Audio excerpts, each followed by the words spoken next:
നമുക്കിനിയും പറയാനുള്ളത് recovery of tax. Recovery of tax എന്ന് പറയുമ്പോൾ ഇത് പറയുമ്പോഴെന്ന് വെച്ചാൽ നമ്മൾ ഗവൺമെൻറ്റിലേക്ക്, ഇൻകം ടാക്സ് അതോറിറ്റിയിലേക്ക് നമ്മൾ എന്തെങ്കിലും ടാക്സ്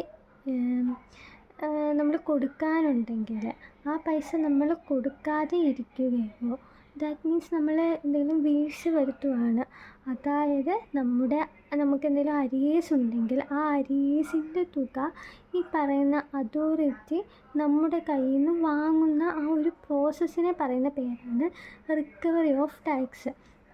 ഇതെന്ന് വെച്ചാൽ ഇപ്പോൾ ഇൻകം ടാക്സ് അതോറിറ്റിയുടെ പോയിൻ്റ് ഓഫ് വ്യൂവിൽ പറയുകയാണെങ്കിൽ ഈ ടാക്സ് എമൗണ്ട്, ഈ അരിയറായിട്ടുള്ള ഈ ടാക്സ് എമൗണ്ട് അവർ തിരിച്ച് കളക്ട് ചെയ്യുന്നതിനെയാണ് റിക്കവറി ഓഫ് ടാക്സ് എന്ന് പറയുന്നത്.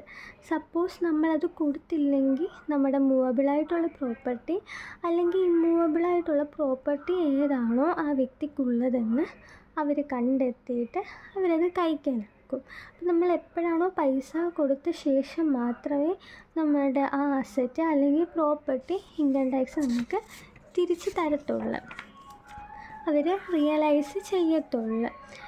ഈ ടാക്സ് അതോറിറ്റിയുടെ പോയിൻ്റ് ഓഫ് വ്യൂവിൽ കൊടുക്കാത്ത എമൗണ്ട്, അരിയറായിട്ടുള്ള ടാക്സ് എമൗണ്ട് കളക്ട് ചെയ്യുന്നതിനാണ് റിക്കവറി ഓഫ് ടാക്സ് എന്ന് പറയുന്നത്. Recovery of tax from another person who hold or may subsequently hold money for or on account of such person to pay to the credit of the central or the state government detention of any movable or immovable property belong to such person until the amount payable is paid.